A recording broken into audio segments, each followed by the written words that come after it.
परमेश्वर के वचन में से पढ़ेंगे और इसके लिए बहुत सारे आयत हैं आज सुबह में पढ़ने के लिए मेरे पास, लेकिन शुरुआत करने के लिए हम पढ़ने निकालेंगे पहला थिस्सलुनीकियों, फर्स्ट थिस्सलुनीकी चैप्टर 5 वर्स 5।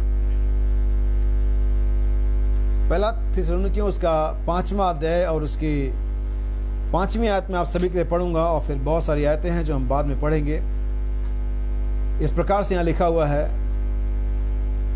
क्योंकि तुम सब ज्योति की संतान और दिन की संतान हो, हम न रात के हैं और न अंधकार के हैं। परमेश्वर क्या उसके वचन पर हो। प्रभु आप सभी को आशीषित करे। यीशु मसीह के नाम में आप सभी को जय मसीह की। प्रभु आप सभी को बहुत आशीष दे, आपके जगहों में, आपके परिवारों को, आपके लोगों को जहाँ कहीं भी हैं। परमेश्वर आपकी उपस्थिति, परमेश्वर की उपस्थिति आपके बीच में हो, ऐसे मैं प्रार्थना करता हूँ। और आज सुबह के लिए मैं परमेश्वर का धन्यवाद देता हूं कि परमेश्वर फिर से एक बार हमें एक साथ जमा किया इस इंटरनेट के माध्यम से, फेसबुक लाइव के माध्यम से। आने वाले सप्ताहों में, आने वाले दिनों में आप यूट्यूब पर भी इसे लाइव देखेंगे। सो मैं परमेश्वर का धन्यवाद देता हूं कि उसने फिर से एक बार हमें अवसर दिया कि हम उसके साथ बातचीत करें, उसके साथ चर्चा करें, उसकी उपस्थिति में आए। और वास्तव में परमेश्वर के मेज पर से खाना सबसे बड़ी आशीष है जो परमेश्वर सिर्फ उन्हें देता है जिनको जगत की उत्पत्ति से पहले उसने चुना हुआ है। और आज हम उन चुने हुए लोगों के बीच में हैं, या चुने हुए लोगों के रूप में हैं जो परमेश्वर की मेज से खा रहे हैं।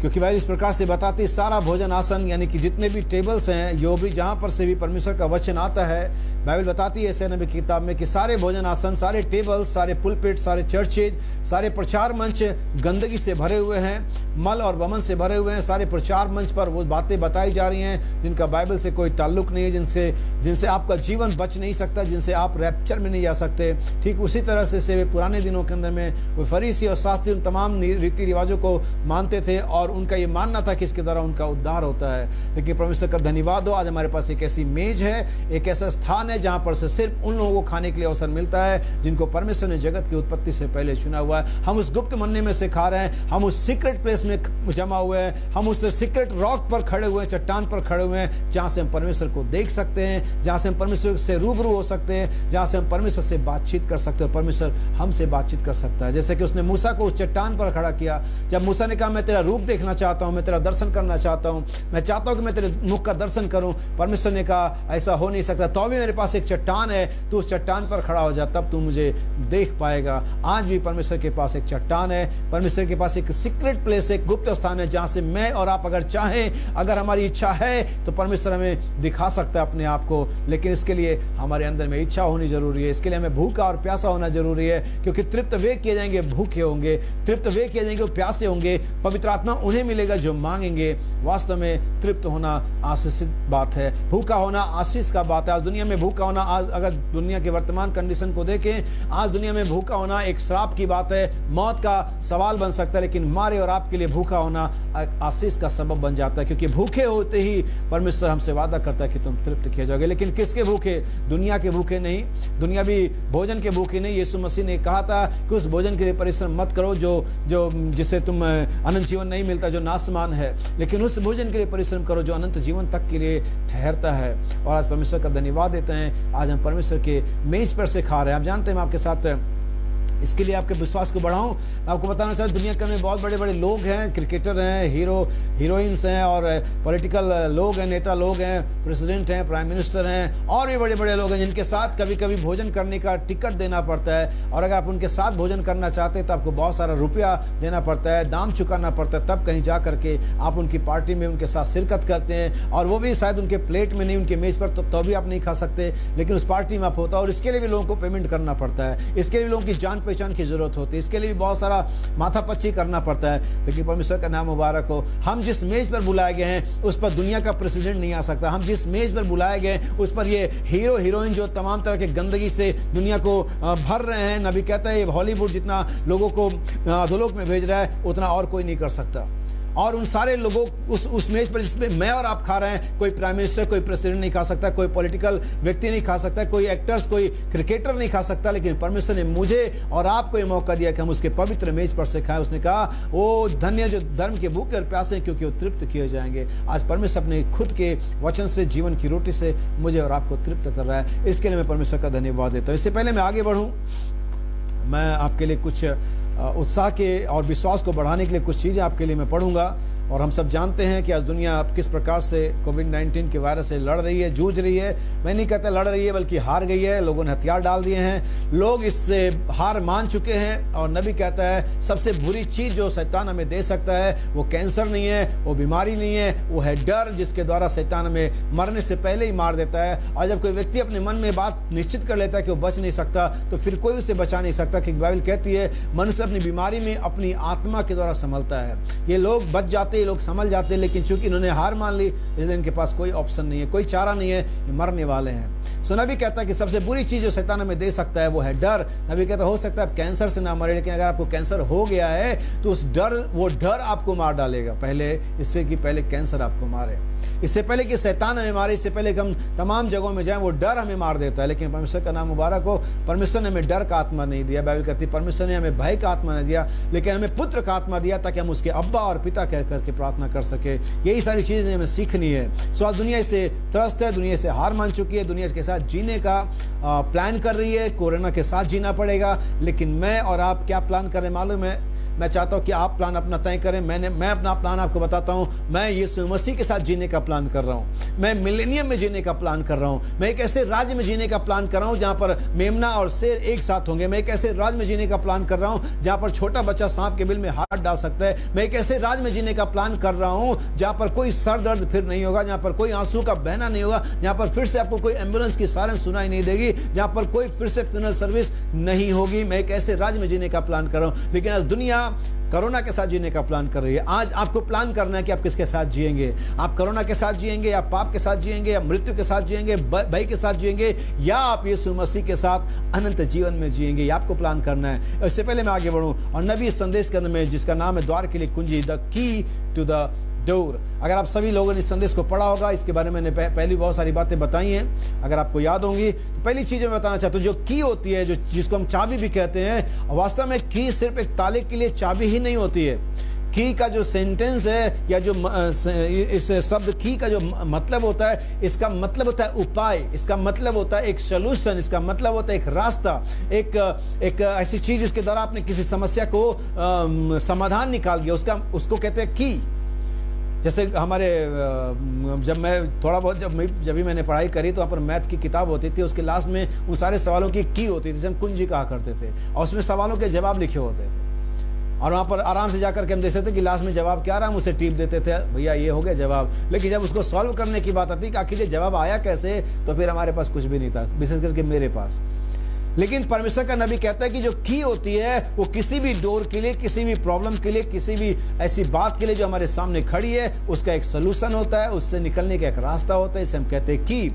और इसे नबी कहता है यहाँ पर एक द्वार है, इसके लिए कुंजी होनी चाहिए। सो नबी याद दिलाता है हमें, और कहता है पेज नंबर 17 और पैराग्राफ 50, इसमें नबी कहता है अगर पोलियो, डिप्थेरिया, छोटी चेचक, पीला ज्वर, अगर मैंने यहाँ पर छोटा चेचक की, स्मॉल पॉक्स के, चिकन पॉक्स जिसे कहते हैं, मैं बात करूँ मिजल्स, जिसे शायद मिजल्स भी कहते हैं। और अगर आप इसको इतिहास में जाकर के देखेंगे 1500-1600 ईस्वी के अंदर में लगभग 5-6 करोड़ लोग इससे मरे थे।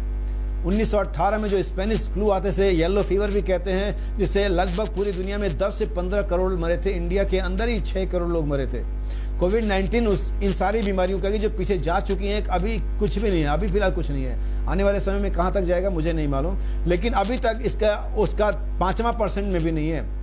और नबी कहता आगे, ये पोलियो, हेपेटाइटिस, छोटी चेचक, पीला ज्वर, टेटनेस, गलाघोटू तथा ऐसी दूसरी बीमारियां, तो इन बीमारियों के लिए कहीं ना कहीं कुछ था, जैसा कि विज्ञान सोचती है। उन्होंने इन दुष्ट आत्माओं से, इन दुष्ट बीमारियों से मुकाबला करने के लिए दिन रात लड़ाई लड़ी। ठीक ऐसे ही से आज दुनिया का हर एक वैज्ञानिक कोविड-19 से वैक्सीन निकालने लड़ रहा है, फाइट कर रहे हैं। उन्होंने इससे निजात पाने के लिए टीका खोजा, और यही टीका जिसको नबी की कहता है, यही उन बीमारियों का की था, सोल्यूशन था, समाधान था, जो उन दिनों में आई थी। और आज भी कोई दुनियावी तौर से अगर कोविड-19 का वैक्सीन आता है, तो वो कोविड-19 का की होगा, सोल्यूशन होगा, समाधान होगा।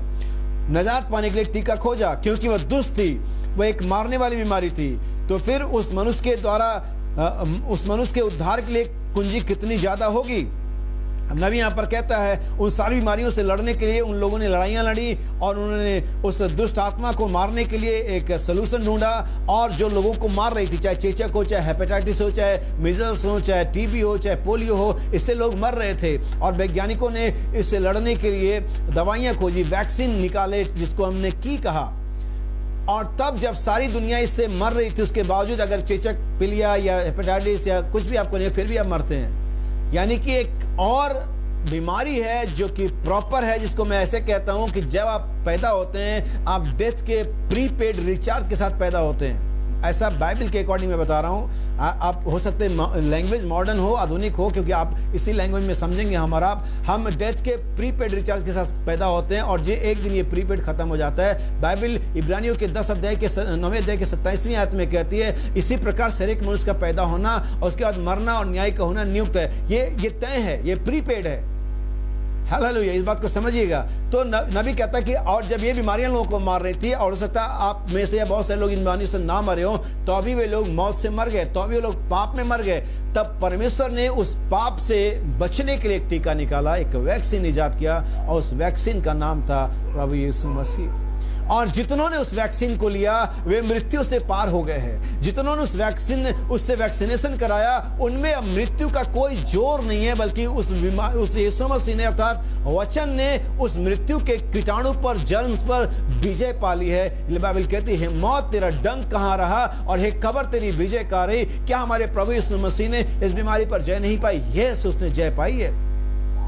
नबी कहता है इन्होंने वैक्सीन निकाला, और मैं कहना चाहता हूं आज इस कोविड-19 का वैक्सीन नहीं निकाला जा सका अब तक। और 90% लोगों का कहना है, वैज्ञानिकों का कहना है कि हम इसका वैक्सीन नहीं निकाल सकते, हमें इसके साथ जीना पड़ेगा। लेकिन मेरे पास गुड न्यूज ये है कि यीशु मसीह ने किसी बीमारी के लिए जो आज है या कल चली गई या कल फिर कभी कोई आएगी, यीशु मसीह ने हमेशा के लिए हर बीमारी के लिए एक वैक्सीन निकाला, और जिसका नाम प्रभु यीशु मसीह है, जो उसका लहू है। हालेलुया। याद रखिए, जैसा कि मैं बता चुका, नबी ने बताया कि परमेश्वर चूंकि डेवलप नहीं करता अपने आप को, सीखता नहीं है, उन्नति नहीं करता, इसके लिए उसका पहला काम ही आखिरी काम होता है।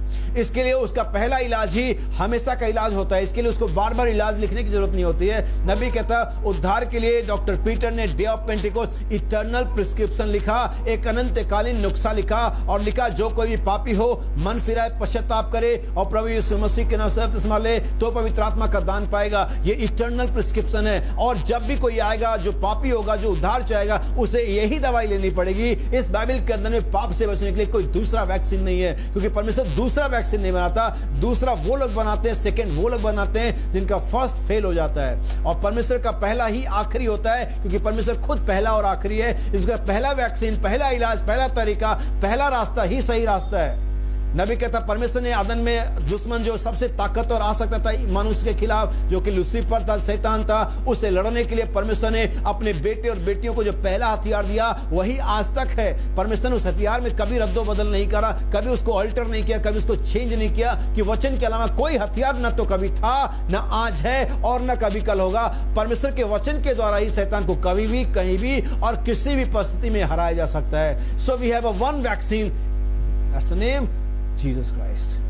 हमारे पास एक ही टीका, इसका नाम प्रभु यीशु मसीह। और मैं चाहता हूं में से प्रत्येक आज उस टीके को ले, पवित्र आत्मा के बपतिस्मे के द्वारा वो यीशु मसीह का लहू आपके अंदर में जाता है और वो आपको हर बीमारी से चंगा करता है। सो कोविड-19 से डरने की जरूरत नहीं है। परमेश्वर का लहू, यीशु मसीह का लहू, इसका भी इलाज है मेरे भाई और बहन। नबी कहता है, तो पाप के लिए, उस उद्धार के लिए खास कुंजी है, मनुष्य को उसे आजाद कराने के लिए खास कुंजी है। जब कोई कुंजी किसी बंद ताले को खोल देती है, तो आमतौर से ऐसा होता है कि आपको कुंजी मिल जाती है और आप बंद ताला खोल देते हैं। आमतौर से ऐसा होता है, उसके बाद कोई खजाना मिलना होता है या कोई ऐसी वस्तु मिलनी होती, इसकी कीमत होती है, वरना आपने उसे ताले में बंद करके ना रखा होता। सो नबी कहता आगे, और बंद करके, अगर कोई वस्तु कीमती नहीं होती, उसे बंद ताले में रखा नहीं जाता, उसे बगैर ताले में रखे हुए छोड़ दिया जाता। परंतु यह तो कीमती वस्तु होती है जिसे ताले में बंद करके रखा जाता है। अतः कुंजी किसी वस्तु के लिए खास किस्म का संकेत होता है, और किसी कीमती वस्तु के लिए प्रवेश मार्ग होती है।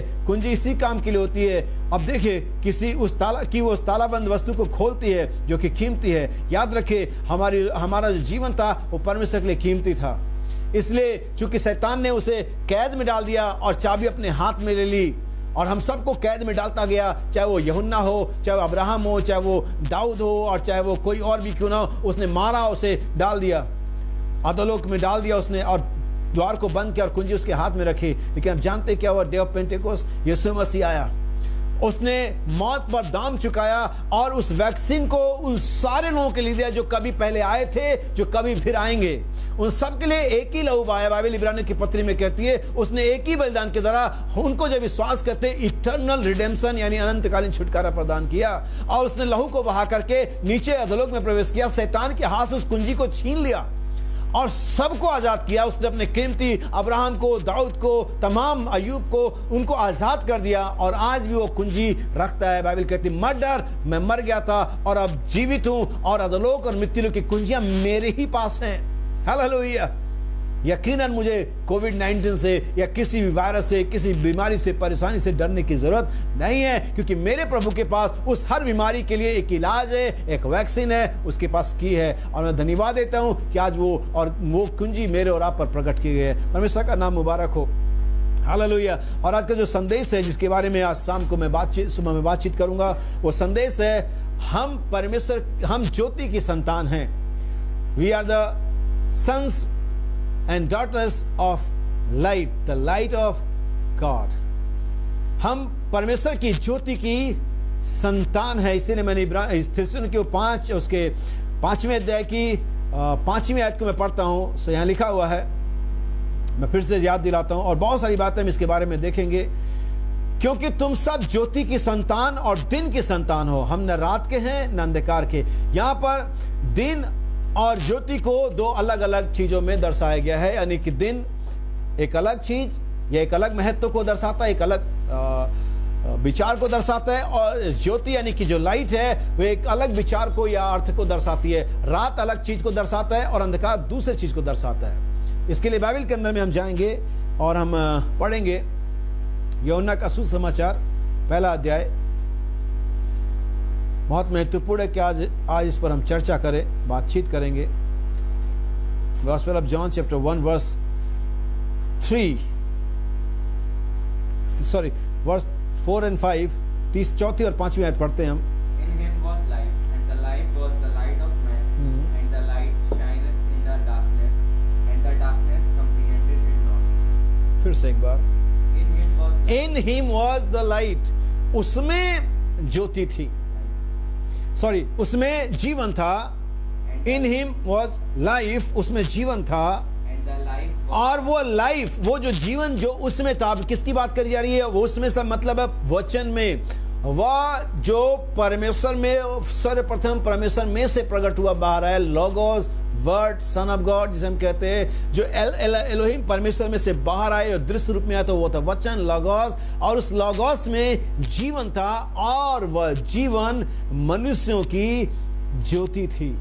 वो जो लाइफ था, जो वचन में था, वो मनुष्यों की ज्योति थी। अब इसको कैसे समझेंगे? मैं इस कोड को बाद में पढ़ूंगा आपके लिए, लेकिन पहले समझा देता हूं। नबी क्या कहता है? वो बल्ब नहीं है जो करंट को देता है।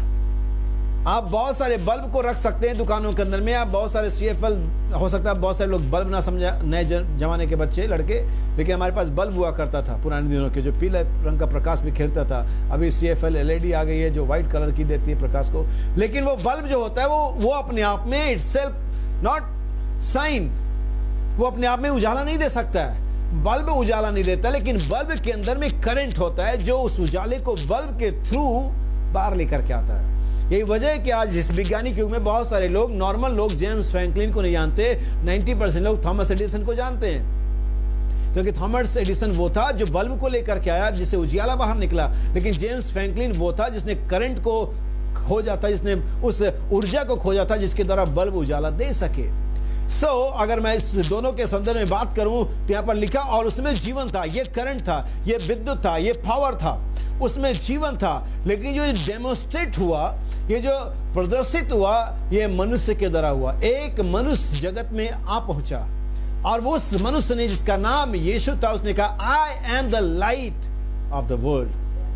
मैं जगत की ज्योति हूं, लेकिन उसके अंदर में जो पावर था वो परमेश्वर था। यीशु का मैं अपने आप से कुछ नहीं कर सकता, परमेश्वर ये पिता है जो मुझ में होकर के अपने काम करता है। वो पावर, वो विद्युत, वो करंट परमेश्वर था, लेकिन उसका डेमोन्स्ट्रेशन यीशु मसीह के द्वारा हो रहा था। सो मैं आज ये कहना चाहता हूं, हम अब परमेश्वर के बेटे और बेटियां हैं। बहुत सारी बातें कहूंगा मैं इसके बारे में, बहुत सारी आयतें पढ़नी पड़ेंगी आपको और मुझे, लेकिन मैं सोचता हूं कि परमेश्वर हमारी मदद करे कि हम सारी बातों को क्रम से रख सके, सारी बातों को सही प्रकार से समझें। आइए पहली बाइबल के सबसे पहली आयत पढ़ते हैं, जेनेसिस चैप्टर 1 वर्स 3 होना चाहिए। और ये पहला वचन है, पहला शब्द है जो परमेश्वर के मुख से निकला था, और यही है जिसके लिए परमेश्वर आज भी प्रयासरत है। आइए हम इसे पढ़ते हैं। एंड गॉड सेड, पहली बार जब परमेश्वर ने कुछ बोला, जब पहली बार एक प्रोनाउंसिएशन हुआ, जब एक वाक्य बोला गया, वो क्या था? लेट देयर बी लाइट, उजियाला हो, और और वहां उजियाला था। जब परमेश्वर ने कहा उजियाला हो, तब उजियाला था। दूसरे शब्दों में अगर मैं इसे ऐसे कहूं, बाइबल कहती है और परमेश्वर अनंत आत्मा था। नबी कहता है परमेश्वर को कभी किसी ने देखा। अगर परमेश्वर नबी के द्वारा इस कहानी को पढ़ेंगे कि अनंत आदि में क्या था या आदि से पहले क्या था, तब परमेश्वर इस कहानी को समझाता है कि हेलो लाइट, एक प्रकाश, एक ऐसा प्रकाश जो कहीं से प्रतिबिंबित नहीं हो रहा था, बस वो प्रकाश था। लेकिन जैसे आप सूरज के प्रकाश को देखते हैं, आपको सूरज दिखता है, लेकिन उस समय जो प्रकाश था वो ऐसा नहीं था कि कोई गोल गोला दिख रहा है, उसमें से प्रकाश निकल रहा है। इस बात को समझिए।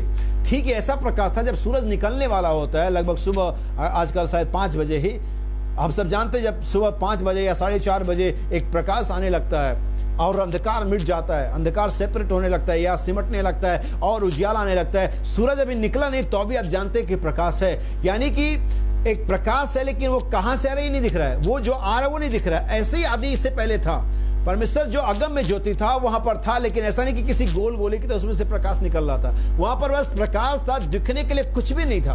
और तब पहली चीज जो अस्तित्व में आई कि वो परमेश्वर जो एलोहिम थे, जो अनंत आत्मा है, उसमें से एक थियोफनी निकल के आई, जिसे हम सन ऑफ गॉड कहते हैं, जिसे हम लोगोस कहते हैं, और वहां से एक शब्द निकला, लेट देयर बी लाइट, और तब वहां उजियाला हो गया। और ये उजियाला सूरज का उजियाला, इसीलिए मैंने कहा उजियाला और दिन दो अलग अलग बातें हैं। हम उजियाले की संतान हैं, हम दिन की संतान हैं। उजियाला इसका मतलब बिना सूरज के, दिन मतलब एक ऐसा दिन जहां पर सूरज उदय होता है। इस बात को समझ लेना। काश की परमेश्वर आपको सबको समझ की आत्मा प्रदान करा है सुबह में। परमेश्वर ने कहा उजियाला हो, और तब उजियाला हो गया। मैं पढ़ूंगा आपके लिए कुरिन्थियों की पत्री, पहला दूसरा कुरिन्थियों, और इसके 4 अध्याय की 6वीं आयत से हम पढ़ेंगे। अब इसको कंपेयर करना आपने कि मैं कहां पर जाना चाह रहा हूं।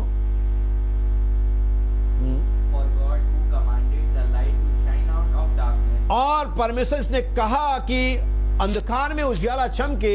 ये किस वचन की बात कर रहा है पौलुस यहां पर, कहां प्रेफर कर रहा है हमें? Genesis chapter 1 verse 3। और गहरे और क्या था? जेनेसिस चैप्टर 1 वर्स 1 पढ़ लें, हम देखेंगे। हम इसको कंपेयर कर रहे हैं।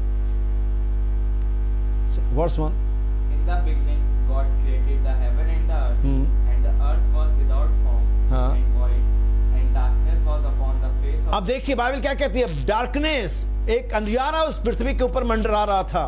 और इसी रेफरेंस को पौलुस वहां अपनी पत्री में, कुरिन्थियों की पत्री में फिर से कोट कर रहा है। और क्या कहता है? ये प्रभु ही था जिसने कहा कि अंधियारे में उजियाला चमके।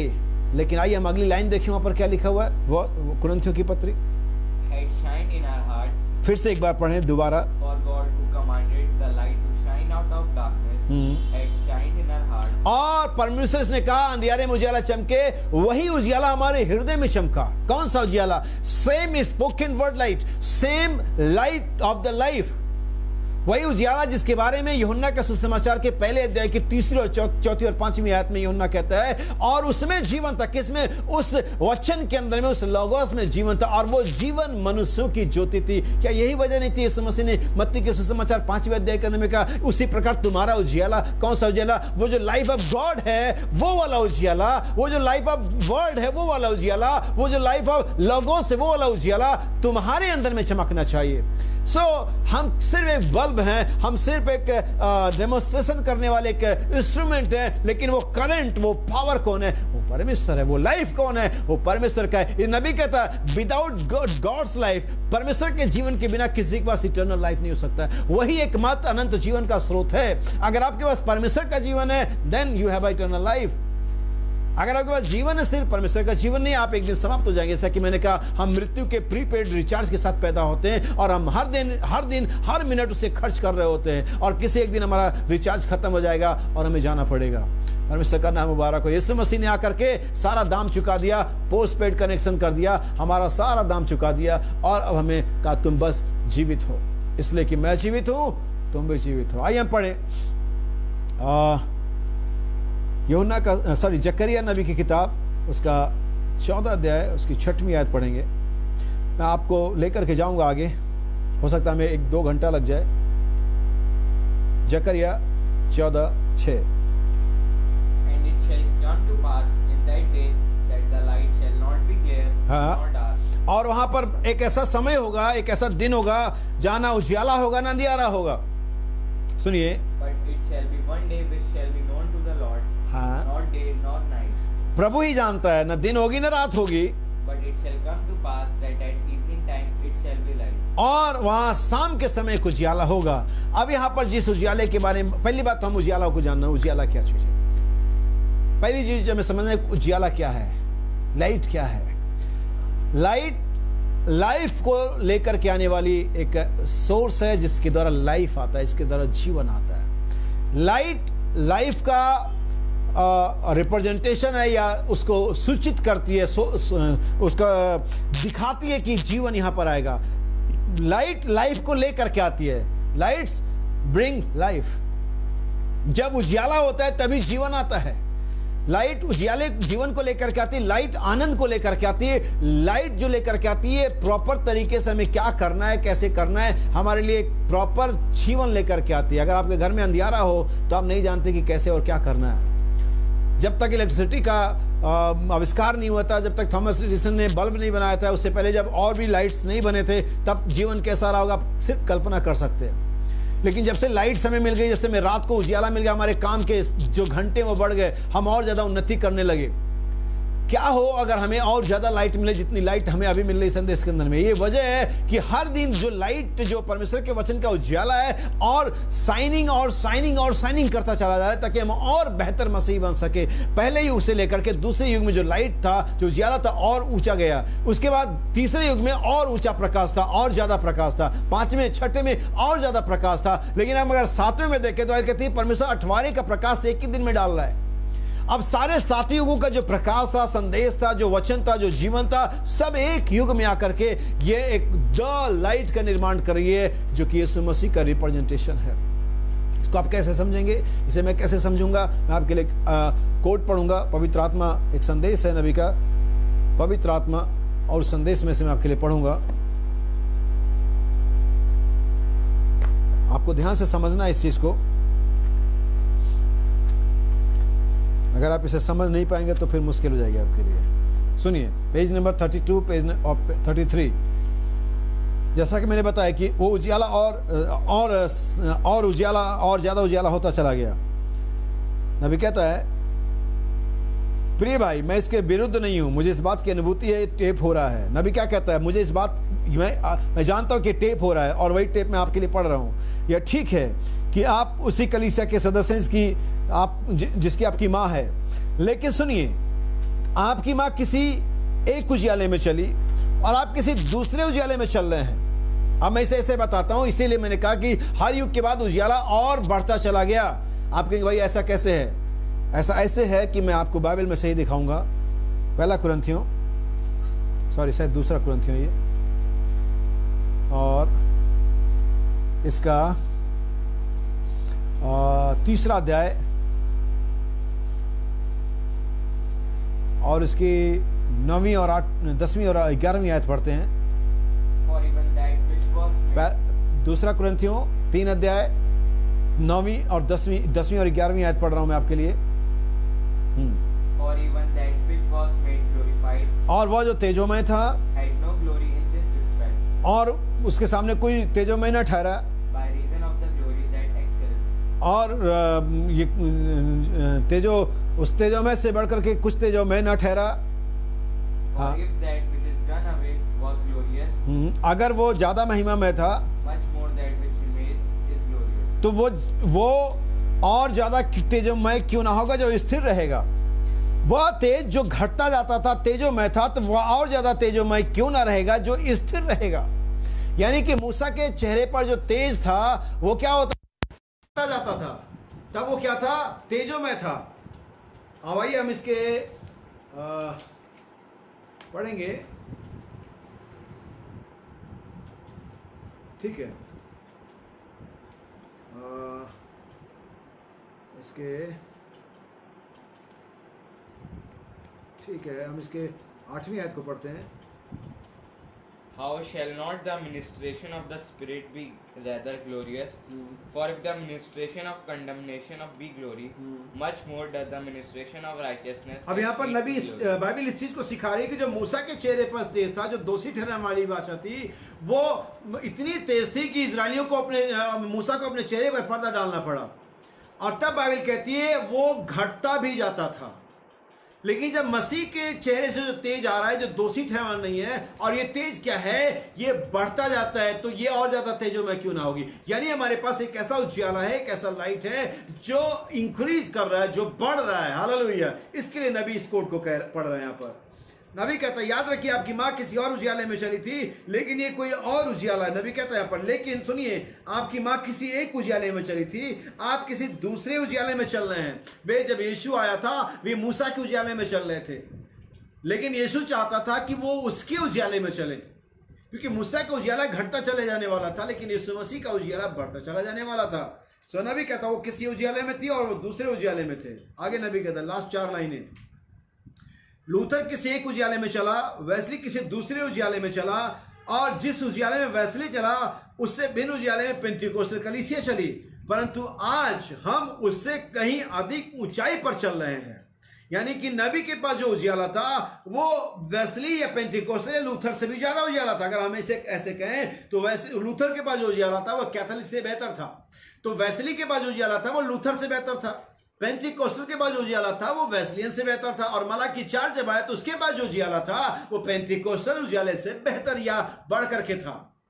लेकिन नबी कहता है यदि आगे कोई पीढ़ी होगी तो वह इससे भी अधिक ऊंचाई पर चलेगी। यानी यहां पर जो उजियाला है, यहां पर जो जनरेशन है, यहां पर जो युग है, यहां पर जो पीढ़ी है, वो उससे भी अधिक ऊंचाई पर, उससे भी अधिक उजियाले पर चल रही है। और ये उजियाला वचन के जीवन का उजियाला है, ये 7 गर्जन का उजियाला है। आप कहेंगे भाई 7 गर्जन, ये मैं उसी विषय पर आऊंगा, क्योंकि हर युग में, हर समय में, हर एक उजियाले का एक नाम दिया गया। आपके लिए बाइबल में से पढ़ता हूं, और ये आपको मिलेगा यूहन्ना का सुसमाचार, और कुछ आयतें मैं आपके लिए पढ़ूंगा।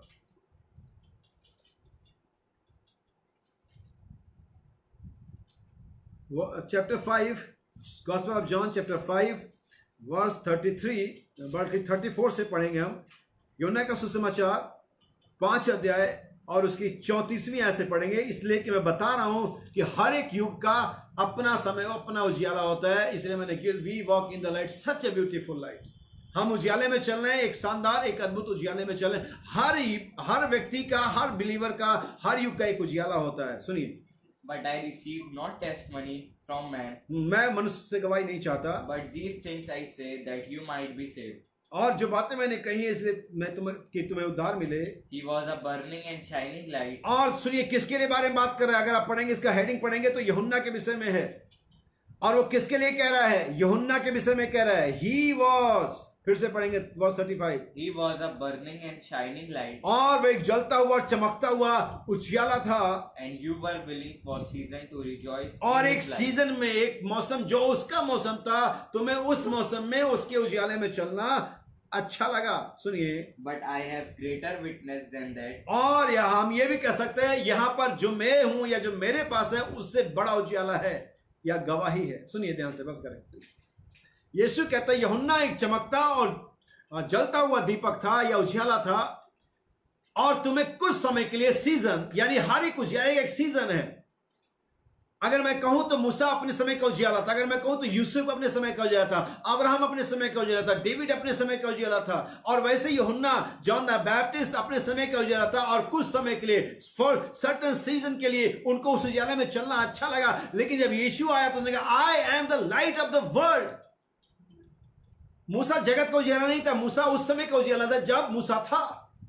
इसलिए जब दाऊद आया तब मूसा के उजियाले में नहीं चल सकते। जैसे नबी कहता है नूह अपने समय का उजियाला था, लेकिन मूसा नूह के उजियाले में नहीं चल सकता था। लेकिन यीशु हर समय का उजियाला है, क्योंकि यीशु हर समय में है। उसने कहा मैं यीशु मसीह कल, ये कल को याद रखिए, इस वचन को अपने दिमाग में फिट करें। यीशु ने कहा कल जो बीत गया, इब्रानियों 13:8, जीसस का इज द सेम यस्टरडे, जो बीत गया कल और आज, जो आज है वर्तमान, आज 31 मई 2020, आज और युगान युग आने वाला जो भी समय होगा, यीशु मसीह कल, आज और युगान युग ऐसा है। मूसा नहीं है ऐसा, डेविड नहीं है ऐसा, यूसुफ नहीं है ऐसा, पॉल ऐसा नहीं है, विलियम बर्नम ऐसा नहीं है, कोई ऐसा है, लेकिन यीशु ऐसा है। क्योंकि यीशु वो वचन था जो आदि में था और उसमें लाइफ था, और वो लाइफ मनुष्य की ज्योति है। काश की परमेश्वर आपको समझ प्रदान करे। मैं बार बार इस बात को आज कह रहा हूं कि आप समझ जाएंगे कि संदेश का औचित्य क्या है, संदेश का मर्म क्या है। हमें और यीशु ने कहा यूहन्ना अपने समय का एक जलता और चमकता हुआ सितारा या उजियाला था, और तुम्हें कुछ समय उसके उजियाले में चलना अच्छा लगा। और यकीनन भाई बर्नम जब आए वो इस युग का उजियाला लेकर के आए, लूथर अपने युग का उजियाला लेकर के आए। लूथर के समय के लोग लूथर के उजियाले में चले। नबी कहता लूथर के पास उजियाला था। वेस्ली के लोग वेस्ली के समय के उजियाले में चले, वेस्ली के पास उजियाला था। हालेलुया। हर उजियाले का एक नाम होता है मेरे भाई बहन। और यीशु ने कहा यूहन्ना का उजियाला, मूसा का उजियाला, डेविड का उजियाला, लेकिन यीशु ने कहा I am the light of the world. मैं जगत की सच्ची ज्योति हूं जो हर मनुष्य को प्रकाशित करती है। काश की परमेश्वर का वही वचन का उजियाला, वही जीवन का उजियाला आपके हृदय में चमके। यह परमेश्वर ही था जिसने कहा अंधकार में ज्योति चमके, और वही तुम्हारे हृदयों में चमकी। मैं नहीं जानता उदन में चमकी और नहीं चमकी, लेकिन मेरे हृदय में चमकी, ये मैं जानता हूं। मैं कैसे जानूंगा कि मेरे हृदय में, हम देखेंगे बहुत सारी बातें सीखने के लिए। हमें क्या तैयार है? बाइबल कहती जकरिया 14:6 में शाम के समय उजियाला होगा। ऐसा इसके बारे में कहता है उठ प्रकाशमान हो क्योंकि तेरा प्रकाश आ पहुंचा है। Arise, shine, your light is come. आइए पढ़े यस 60 वर्स 1। Isaiah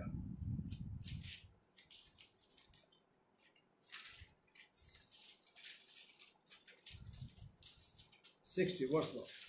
उठ प्रकाशमान हो, उठ प्रकाशमान हो क्योंकि तेरा प्रकाश आ गया। किसका प्रकाश? तेरा प्रकाश, इस युग का प्रकाश, हमारे समय का उजियाला। आप जानते हैं यीशु मसीह और चेलों में, फरीसी और चेलों में फर्क क्या था?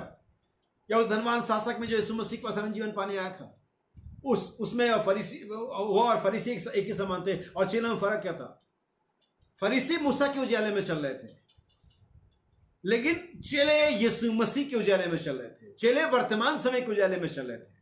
वो धनवान व्यक्ति जो यीशु मसीह के पास आया और उस पुराने उजियाले में बखूबी चल रहा था, लेकिन चेले उस प्रेजेंट टेंस के लाइट में चल रहे थे। क्या हो अगर आपके घरों में आज बल्ब लगा हो? क्या हो आपके घरों में अगर पेट्रोमैक्स जलाया जाए? क्या आप बैठ पाएंगे? नहीं। अगर आपके घरों में वो पीला वाला बल्ब 200 वाट का 100 वाट का बल्ब लगा दिया जाए, आप गर्मी से परेशान हो जाएंगे। लेकिन अभी की जो लाइट है, जो अभी इस समय के हिसाब से बनाई गई एलईडी लाइट, कूल लाइटें हैं, आप थोड़ा सा इसको बर्दाश्त कर सकते हैं। वही मामला उन लोगों के साथ था, पुराने उजियाले में चल रहे थे, इसलिए वो उस रिजल्ट को नहीं लेकर के आ पाए जो उस दिन के लिए अपेक्षित था। आप कभी भी पुराने समय के उजियाले में रह करके इस दिन का नतीजा नहीं ला सकते। आपको तो इस दिन के लिए, इस दिन के उजियाले में चलना पड़ता है। एक बात याद रखिए, प्रकृति के दौरान परमेश्वर के वचन को बहुत अच्छे से समझते हैं। आप जानते हैं जो सूरज आपके सुबह, आज सुबह सूरज जो उगा यहाँ पर हमारे देश में उगा, यही सूरज अमेरिका में भी उगा होगा, यही सूरज चाइना और जापान और देश के, दुनिया के तमाम देशों में उगा होगा। लेकिन आप जानते हैं यही सूरज कहीं तो गेहूं उगा रहा होगा, गेहूं पका रहा होगा, कहीं धान पका रहा होगा, कहीं कोई और फसल पका रहा होगा जो आज यहाँ नहीं पक रही है। लेकिन ये सूरज अपने अपने जगहों में, अपने अपने जगहों पर उनको वैसी रोशनी दे रहा होगा जैसी उनकी जरूरत है। कहीं ये सूरज उगने के बाद भी ठंडा होगा, लेकिन आज ये सूरज हमारे यहाँ उग रहा है, बहुत गर्मी है, 40 डिग्री से ज्यादा है हमारे पास। क्यों? क्योंकि एक ही सूरज है, लेकिन हर एक व्यक्ति को उसके हिसाब से देख रहा है। परमेश्वर का वचन वही है जिसने लूथर के समय में, वेस्ली के समय में, या इप्सुस समय में, या हर युग में उजियाला दिया, और उन्होंने उस युग के उजियाले से वही चीज को उपजाया जो उस युग की थी। लेकिन हमारे पास इस युग में संपूर्ण प्रकाश, सारा वचन का उजियाला, सारे लूज एंड कलेक्ट करके नबी ने इसे खोल दिए हैं ताकि हम हर एक बात को परिपूर्णता में लेकर के आएं। क्योंकि ये टाइम ऑफ फुलनेस है, या हर एक चीज की परिपूर्णता का समय। हम किसी एक पार्ट में नहीं जी रहे हैं, बल्कि हम टाइम ऑफ फुलनेस के अंदर में, परिपूर्णता के समय में है। आइए एक आयत में आपकी और पढ़ूं, और हम पढ़ेंगे पहला यूहन्ना और उसका पहला अध्याय, पहले 5वीं आयत से 9वीं आयत तक पढ़ेंगे। 1 जॉन चैप्टर 1 वर्स 5 to 9। पहला यूहन्ना पहला अध्याय 5 से 9 आयत तक पढ़ेंगे।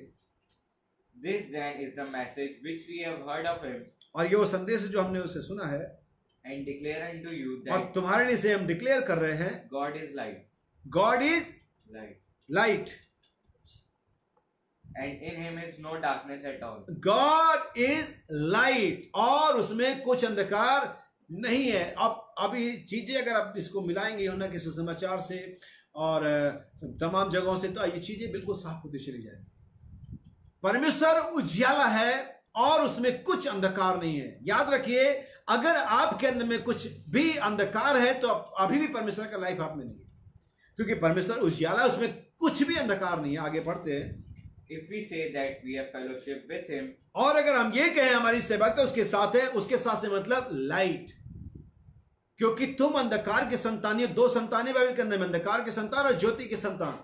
बाइबल कहते हैं दुनियावी तौर तरीके में तो अंधकार के संतान ज्योति के संतान से बहुत आगे हैं।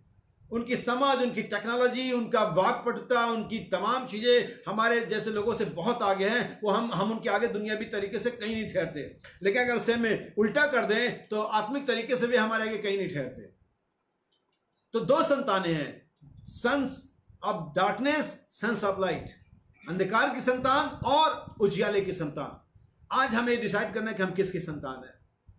अगर हम ये कहें हमारी सहभागिता उससे अर्थात उजियाले से है, आगे कहता है Bible, if we say that we have fellowship with him and walk in darkness, और अंधकार में चलें, अगर हम ये कहें हमारी सहभागिता वचन के साथ है, हमने सच्चाई को जाना है, हमें हमारे ऊपर समय का संदेश प्रकट हुआ है, और फिर भी उन कामों को करें जो बाइबल हमें मना करती है, तो हमें, सुनिए फिर से, if we say that we have fellowship with him and walk in darkness, और अगर हम कहें उसके साथ हमारी सहभागिता और अंधियारे में चलें, we lie तो हम झूठे हैं and do not the truth. और हमारे अंदर में कोई सच्चाई नहीं है। But if we walk in the light, तो यदि हम उजियाले में चलते हैं as he is in the light, जैसा कि वो उजियाला है, we have fellowship one with another. तो हमारी एक दूसरे के साथ, किसके साथ? एक दूसरे का मतलब मेरे और आपके साथ नहीं, उस उजियाले के साथ जिसमें लाइफ है, परमेश्वर का जीवन है, हमारी सहभागिता उसके साथ है।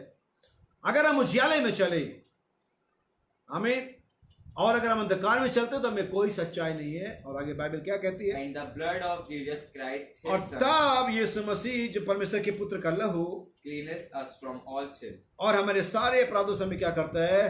माफ करता है। If we say that we have no sin, और अगर हमें क्या, हमें कोई पाप नहीं है, we deceive ourselves. तो हम अपने आप को धोखा देते हैं। कौन सी आयत है?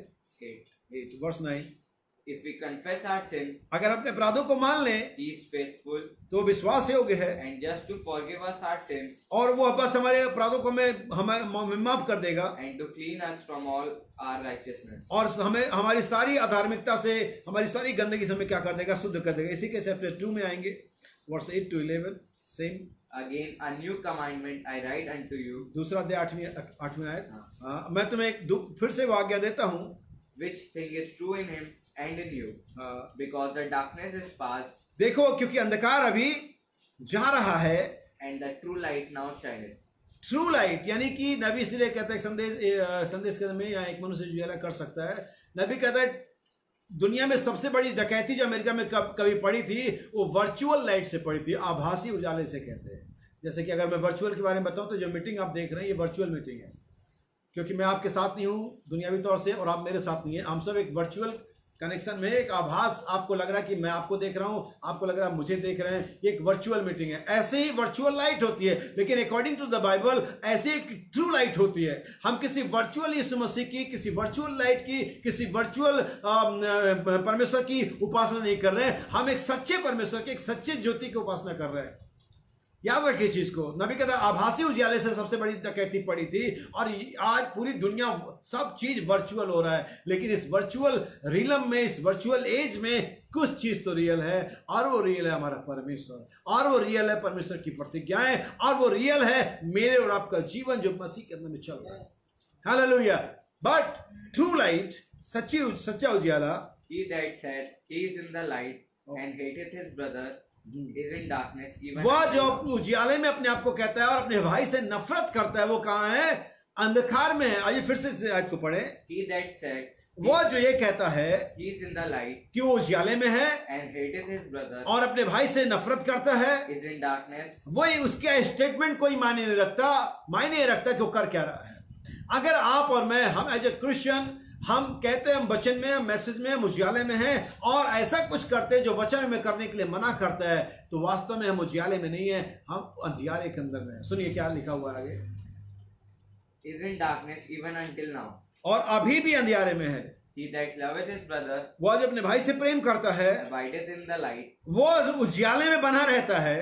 and there is none occasion of stumbling in him. आमीन। और कभी भी वो भरमाया नहीं जाएगा या भटकेगा नहीं। मैं आपके लिए कुछ चीजें पढ़ता हूँ, एक कोट पढ़ूंगा नबी के संदेश से, और ये संदेश है परमेश्वर अपने आप को सादगी में छिपाता और इसी में प्रकट करता है। पैराग्राफ 103 है ये।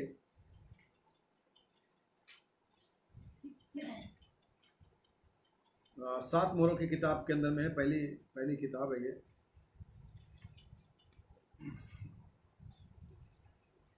ठीक है, मैं सोचता हूँ कि मुझे मोबाइल से वो कोड पढ़ना पड़ेगा।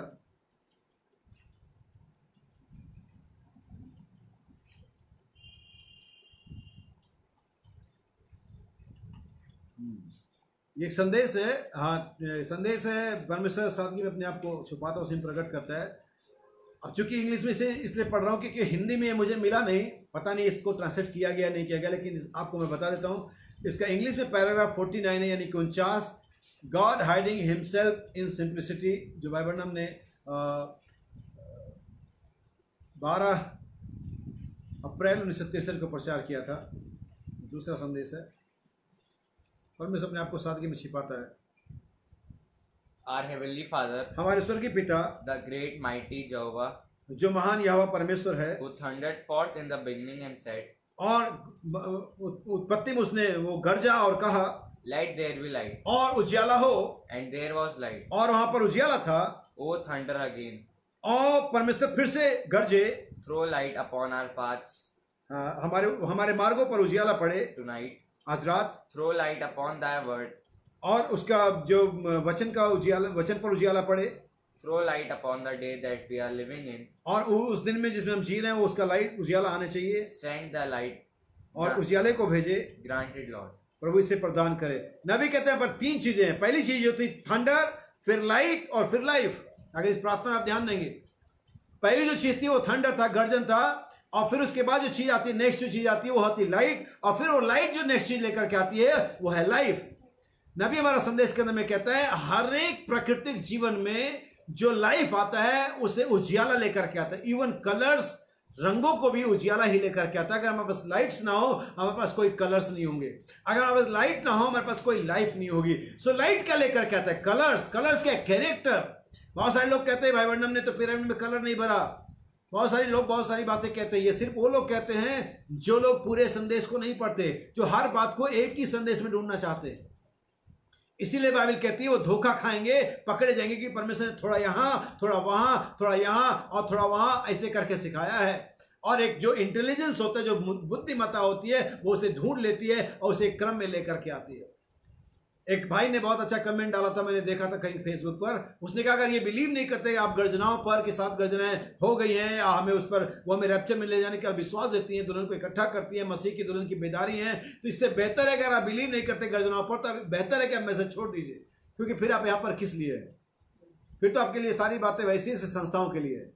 हमें सो बाइबल कहती है पहले थंडर आया, और थंडर क्या है? Voice of God, exactly voice of God. लेकिन वॉइस ऑफ गॉड क्या है? The life. Page number paragraph 103 संदेश है परमेश्वर अपने आप को सादगी में छिपाता और उसी में प्रकट करता है। बहुत जरूरी कि आप इसे जाने। सुनिए, पेज नंबर 31 है ये, और पैराग्राफ 103 है ये। इस समय हम वचन में हैं अतः हम वचन में ही स्थिर बने रहें। हम वचन में जा रहे हैं, हम वचन सीखने सिखाने जा रहे हैं। आप इसका अनुभव कर रहे हैं कि मुझ पर कितना भारी दबाव रहता है, क्योंकि देखिए यदि मैंने कुछ गलत सिखा दिया या मैं कुछ गलत सिखा देता हूं तो मुझे उत्तर देना पड़ेगा। ऐसा ही मैं भी सोचता हूं, और इसलिए मुझे वह नहीं लेना है जो कोई और क्या कहता है, मुझे वह नहीं सिखाना है कि मनुष्य क्या कहता है। मुझे तो यह चाहिए कि आत्मा की प्रेरणा से होना चाहिए। मैं विश्वास करता हूं कि 7 स्वर्गदूत जो 7 गर्जनों को थामे हुए हैं इसे प्रदान करेंगे। कौन इसे प्रदान करेगा? 7 स्वर्गदूत जो गर्जनाओं को थामे। हर एक युग में एक दूत आता है और उस युग के उजियाले को लेकर के आता है, लेकिन आखिर में 7 दूत एक साथ आते हैं और वो 7वें समय के संदेश को उजियाले को लेकर के आते हैं। सारी 7 आवाजें एक आवाज बनती हैं जो कि पुनरुत्थान की आवाज है। अब आप हो सकता है समझ ना पाए, लेकिन मैं आपके लिए क्लियर करता हूं। ध्यान देना, नबी कहता है पहले थंडर क्या है? Voice of God. उसके बाद वो वॉइस ऑफ गॉड एक लाइट के रूप में आती है, लेट देयर बी लाइट। और जब लाइट आती है तब वहां पर लाइफ आता है, जीवन आता है। आमीन। मैं इसके लिए आपको एक बाइबल की कोट पढ़ूंगा, मत्ती का सुसमाचार उसका 4था अध्याय 6वीं आयत से। Gospel of Matthew chapter 4 verse 6, मत्ती का सुसमाचार 4 अध्याय 6वीं आयत। ध्यान से सुनना इसे, और इसको उत्पत्ति 1:3, दूसरा को 4:6 के साथ ही कंपेयर कर लीजिएगा आप इसे। And said unto him, और उनसे कहा, if thou be the son of God, cast thyself down, for it is मत्ती written. 4।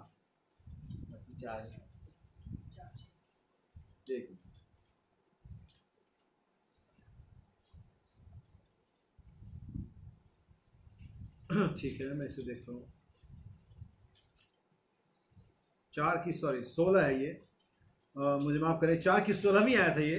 The people which sat in darkness वे लोग जो अंधकार में बैठे थे saw great light. वे जो अंधकार में बैठे थे उन्होंने एक बड़ी ज्योति देखी। हालेलुया। यही जिसके बारे में समझा रहा हूं।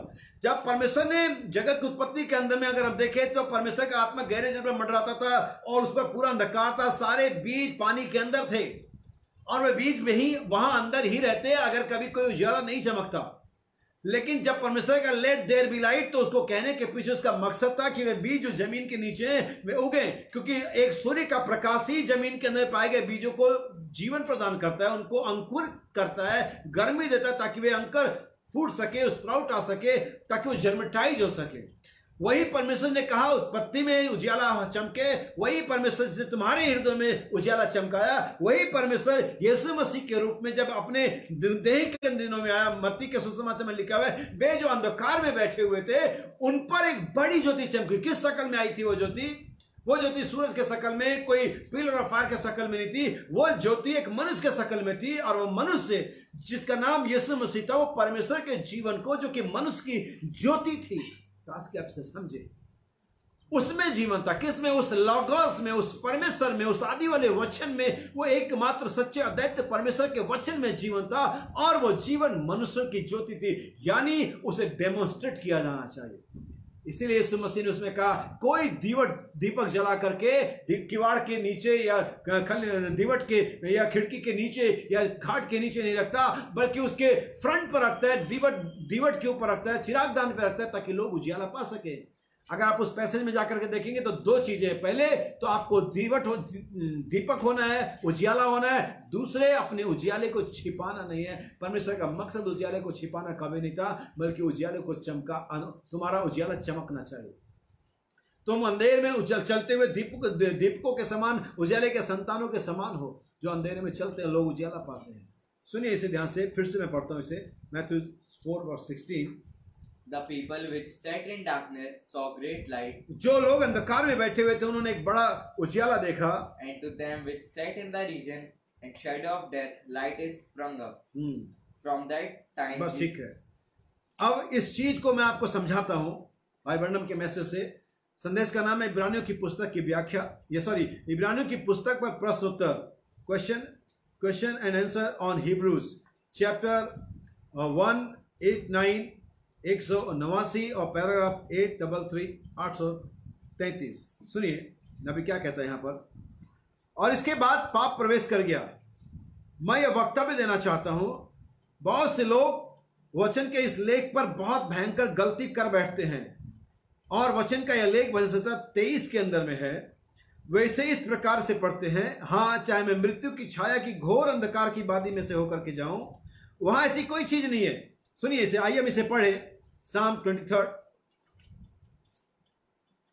और इसके आयत जो है मैं बता देता हूं, वर्ष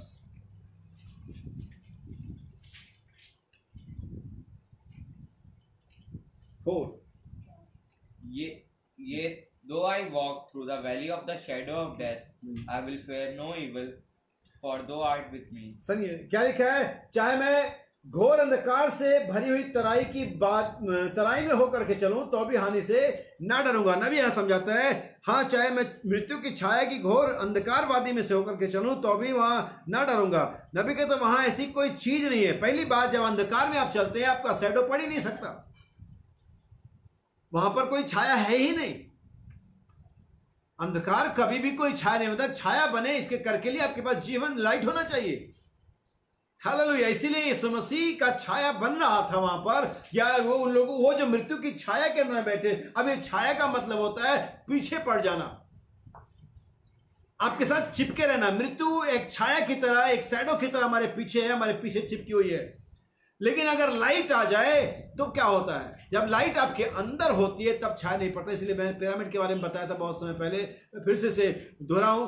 पिरामिड का जो कि दुनिया का अजूबा में से एक कृति है, एक रचना है। पिरामिड पर छाया, पिरामिड की छाया शैडो कभी नहीं पड़ती अगर उसमें उजियाला हो। जब पिरामिड के अंदर में उजियाला किया जाता है उसकी छाया नहीं पड़ती है। अगर उसके अंदर में उजियाला ना हो छाया पड़ता है। लेकिन पिरामिड में आप लाइट जला दें, उजियाला, छाया कभी नहीं पड़ता। यही वजह है कि जिसके अंदर में 7 सद्गुण नहीं है, जिस पिरामिड में, जिस देह में 7 सद्गुण नहीं है, वो उसके ऊपर मृत्यु की छाया है, वो उसके साथ मृत्यु की छाया चिपकी हुई है। लेकिन अगर वो उजियाला जो वचन का है, जो समय के संदेश का उजियाला आप में चला जाता है, आपकी छाया नहीं बनती। आप मृत्यु की छाया से पार हो गए, जैसे कि वे लोग पार हो गए थे जब यीशु मसीह वहां पर पहुंचा। वे जो लोग मृत्यु की छाया के देश में बैठे हुए थे, उन पर एक बड़ी ज्योति चमकी, और वो ज्योति वचन की ज्योति थी। वो परमेश्वर का जीवन था, और एक साथ दोनों चीजें नहीं हो सकती। यहां सुनिएगा मैं भी क्या कहता आगे, पैराग्राफ 834। चाहे मैं मृत्यु की छाया की घाटी में होकर के जाऊं। देखिए, इससे पहले परछाई छाया हो, उस परछाई को बनाने के लिए प्रकाश की आवश्यकता होती है। समझे, दाऊद ने आवश्यकता होने के कारण, उस अभिषेक के तले होने के कारण ऐसी गलती नहीं करी थी। उसने तो सिर्फ सत्य ही कहा था, हाँ मैं चाहे घोर घाटी, अंधकार में घाटी में से होकर के जाऊं तो भी नहीं डरूंगा, परंतु चाहे मृत्यु की छाया की घाटी में से होकर के जाऊं। तब तो परछाई बनाने के लिए उसके पास किसी निश्चित प्रतिशत में प्रकाश होना चाहिए, चाहे थोड़ा ही सही।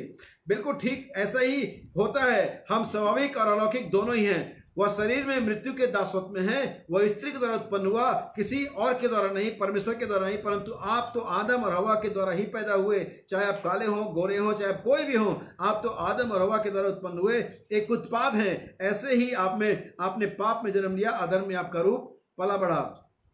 नबी आगे कहता है, सुनिएगा ध्यान से, पेज नंबर 190, पैराग्राफ 839। जब आपका नए सिरे से जन्म हो जाता है तो परमेश्वर का उजियाला आपके प्राण के अंदर प्रकाशमान हो जाता है। हालेलुया।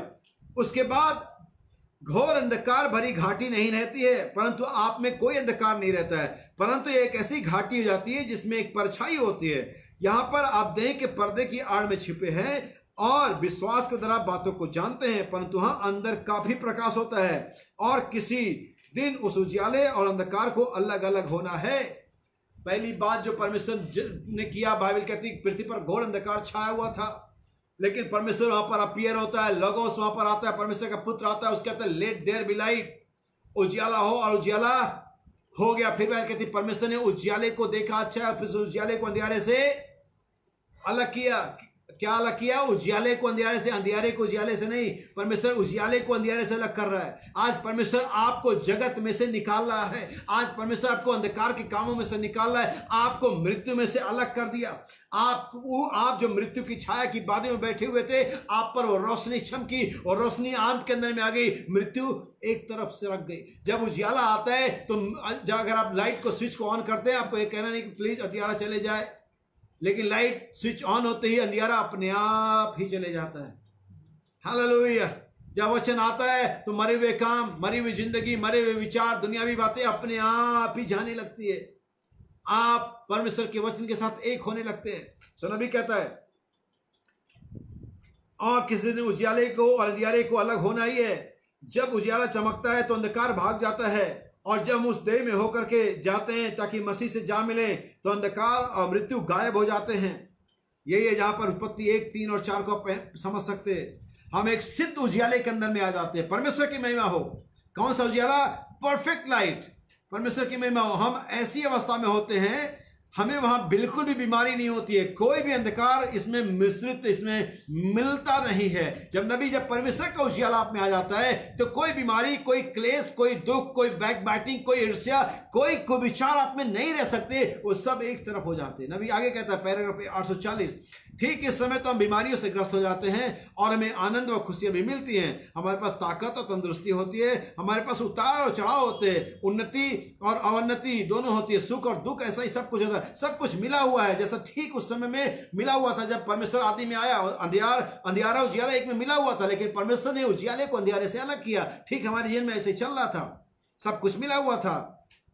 बस यह तो परछाई है, हमारे पास ये जानने के लिए पर्याप्त उजियाला या प्रकाश है। हम अभी भी शरीर में हैं, देह में है, परंतु किसी दिन खास दिन निकलने वाला है। खास दिन निकलने से मतलब होता है एक खास प्रकाश निकल। तुम्हारे लिए जो परमेश्वर का भय मानते हो, एक धर्म का सूर्य उदय होगा। उजियाले और दिन को याद रखिएगा, सूर्य उदय होगा, वो दिन होगा। हमें सूर्य उदय होगा, खास दिन निकलने वाला है। ऐसा तब होता है जब मौत का फरिश्ता पलंग के पाए पर बैठा होता है और जब डॉक्टर कह देता है यह पूरी तरह से खत्म हो चुका, यह स्वाभाविक फिर से जाकर अलौकिक में विलीन हो जाता है। यह उजियाला उस महान प्रकाश में जाकर के विलीन हो जाता है। अंधकार अंधकार में चला जाता है, मरणहार अमरता को धारण कर लेता है। ऐसा तब होता है जब विनाशी अविनाशी को धारण कर लेता है। याद रखिए, जो उजियाला में मिला है, पहले तो हमारे शरीर से, हमारे अंदर से सारे मरे हुए कामों को, अंधकार के कामों को निकालना है। बाइबल अगर आप बाइबल को पढ़ेंगे, बाइबल में लिखा है अंधकार के काम या रात के काम प्रकट हैं।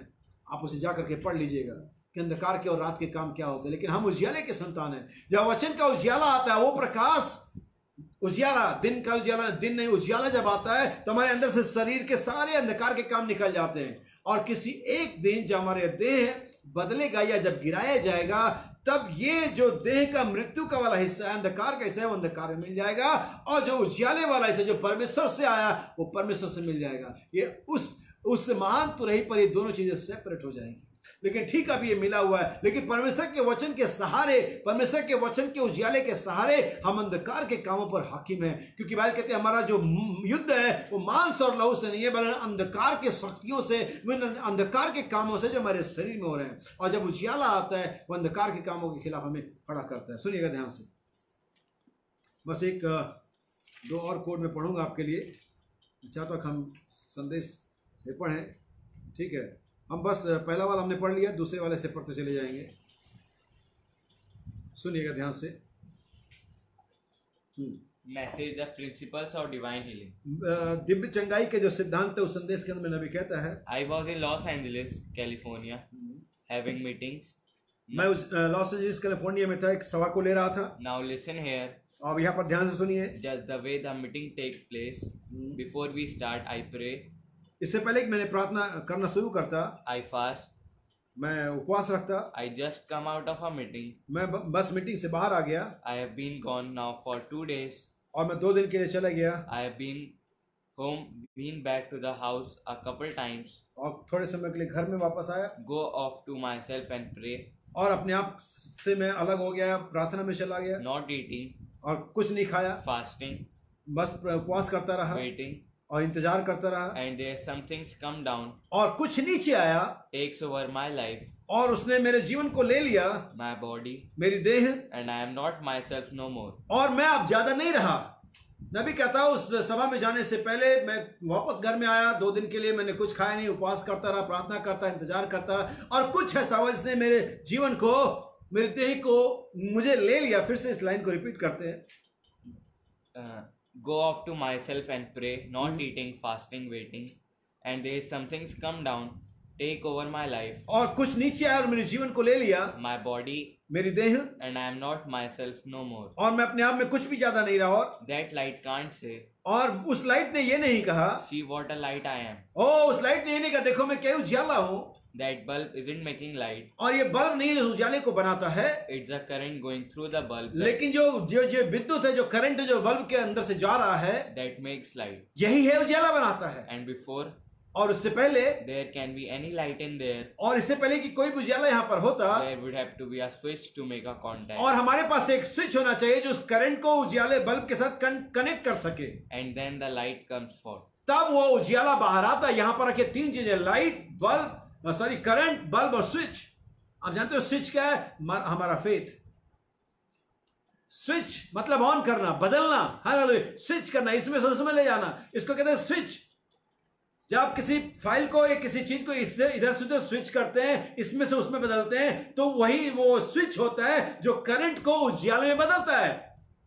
नाउ हमारा जो फेथ है वही परमेश्वर के पावर को, करंट को, लाइट को डेमोस्ट्रेट करता है, बदल देता है उसे वर्क के अंदर में। ये जो वचन, जो रिटन वर्ड है, हम फेथ के स्विच से उसे स्विच करते हैं, और जो लिखा हुआ वचन है जो हमने पढ़ा है वो कामों में दिखने लगता है। तुमने पढ़ा था लेकिन अब तुम देखते हो, तुमने सुना था लेकिन अब तुम देखते हो।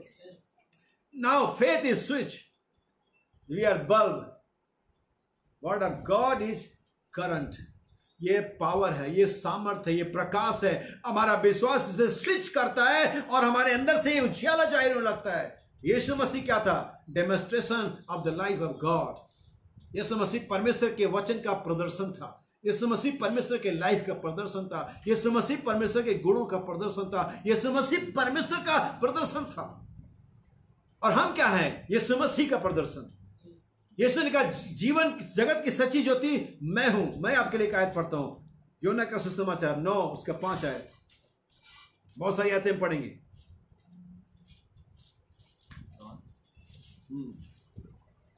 9 उसकी 5। Gospel of John chapter 9 verse 5. As long as I am in the world, जैसा कि मैं जगत में जब तक मैं हूं, I am the light of the world. और जब तक मैं जगत में तब तक मैं जगत की ज्योति हूं। लेकिन इसके आगे भी हम कुछ समझ सकते हैं, कुछ सोच सकते हैं, कुछ कह सकते हैं। जब तक यीशु जगत में था वो जगत की ज्योति था, लेकिन यीशु के बाद क्या है? क्या परमेश्वर की ज्योति दुनिया में नहीं है? क्या परमेश्वर का उजियाला नहीं चमकना चाहिए? क्या अब जगत उजियाला रहित हो गया है? मैं सोचता हूं नहीं, अभी भी उसकी ज्योति यहां पर है। और वो ज्योति कौन है? मैं और आप, जिसमें परमेश्वर अपने वचन को रखा है। जब लूथर इस जगत में था वो उस युग का उजियाला था। जब वेस्ली इस दुनिया में था वो अपने युग का उजियाला था। जब विलियम बर्नम आया वो अपने युग का। लेकिन अब मैं और आप परमेश्वर के वचन का उजियाला है। बाइबल कहती है हम ज्योति के और दिन के संतान हैं। हालेलुया। आइए पढ़ें यूहन्ना का सुसमाचार 5:35 आयत। Gospel of John chapter 5 verse 35. He was a burning and a shining light. हाँ, हमने इसे पढ़ा था। वह एक चमकता और जलता हुआ दीपक था। And you were willing for a season to rejoice in his light. और तुम्हें उसके मौसम में कुछ समय के लिए जलना या चलना अच्छा लगा। But I have greater witness than that of John. बस करें। और उसने कहा, यीशु ने कहा, मेरे पास यूहन्ना से बड़ी गवाही है। यानी हम ये कह सकते हैं कि यूहन्ना से ज्यादा बड़ा उजियाला, ज्यादा समय का उजियाला यीशु मसीह था। और अब यीशु मसीह के जाने के बाद जो 7 कलीसिया कालों में जो 7 सोने की दीवटें जल रही हैं, जिनमें से परमेश्वर का प्रकाश प्रतिबिंबित हो रहा है। हर एक युग में एक ज्योति थी, एक लाइट था, एक दूत था। लेकिन 7वें युग में वे सारी 7 लाइटें, सारी 7 सोने की दीवटें जल। यानी कि हम कह सकते हैं कि अब इस युग में संपूर्ण प्रकाशन, संपूर्ण जीवन, संपूर्णता के साथ परमेश्वर वापस आया है। क्या आप समझे मैं क्या कहना चाह रहा हूं? बाइबल क्या कह रही है? जिस परमेश्वर ने कहा उजियाला हो, और पौलुस कहता वही उजियाला तुम्हारे मनों में चमका, वही उजियाला। और उस उजियाले में क्या था? लाइफ था। उस उजियाले में क्या था? आनंद था। उस उजियाले में क्या था? उजियाले में अंधकार से अलग करने की सामर्थ्य थी। सेम लाइफ ऑफ गॉड, वही परमेश्वर का जीवन जो कि परमेश्वर का वचन है, एक उजियाले के तौर में आपके अंदर में जी रहा है। अभी कहता है, याद रखिए, मैं एक चीज के बाद आपके लिए समाप्त कर दूंगा संदेश को। पुराने नियम में परमेश्वर की महिमा का तेज वाचा के संदूक पर पड़ता था। हम सभी, अगर आपने बाइबल को पुराने नियम के अंदर पढ़ा है तो जो most glory of the most high था, परम प्रधान का जो तेज है, जिसे सकीना महिमा भी कहा जाता है, वो उस वाचा के संदूक पर पड़ता था। और वह परम प्रधान का तेज वाचा के संदूक पर पड़ता था। इसके पीछे एक रीजन था, एक वजह थी। और वो इसलिए पड़ता था, अगर आप देखेंगे तो भेंट की रोटियां जिन्हें अगले 2 दिन में सड़ जाना था, वो मन्ना जो अगले सुबह सड़ जाता था, इस वाचा के तेज पर उस पड़ रहे प्रकाश की वजह से कभी सड़ता नहीं था।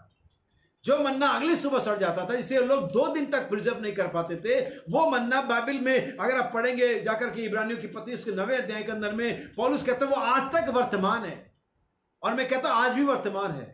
वाचा की रोटी वहां पर सूखती नहीं थी, सड़ती नहीं थी, वो परम प्रधान के तेज के नीचे वो अपने आप को वैसे ही बनाए रखती थी। अगर आप किसी गमले को लें, उसमें कोई पौधा लगाएं और उसे कमरे में डाल दें, आप जानते हैं थोड़े दिन के बाद वो पौधा सूख जाएगा। अफ्रीका के अंदर में जो जंगल हैं, वहां पर कुछ जंगल ऐसे हैं, इतने घने हैं कि अभी भी सूरज की रोशनी उस पृथ्वी पर वहां सरफेस पे नहीं टकराई, इसलिए वहां पर दलदल है, कोई जीवन वहां पर कभी निकल नहीं पाए, क्योंकि वो सूरज की प्रकाश में नहीं है जो उन्हें जीवन देता।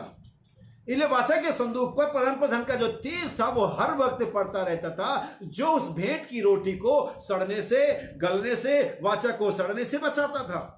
यही वजह है कि परमेश्वर का उजियाला हर युग में रहा है और उस युग के लोगों पर पड़ता रहा है जो उस युग के लिए चुने गए थे, ताकि उनको इस युग के लिए जीवन देने वाला बना सके।